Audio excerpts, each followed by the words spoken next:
Also ich muss jetzt mal loswerden.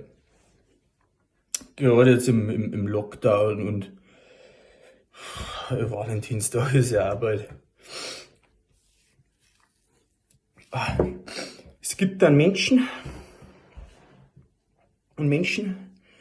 der war immer da. Es war nie die Frage, dass der nicht da war.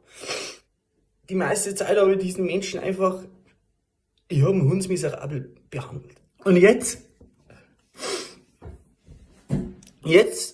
will ich nix mehr als diesen Menschen zu sehen. Und deswegen blende ich jetzt gleich ein Bild ein und dann bitte ich euch alle, informiert's mich, schreibt's mir, alles, morst's durch, bitte, sagt's mir, wo die Person ist. Hallo, wollt ihr Rosen kaufen? Ich bitte euch wirklich inständig, meldet euch, wenn ihr gesehen habt. Wo zum Teufel soll ich denn im Lockdown Blumen für meine Freundin herkriegen? Sagt's mir das doch. Ja.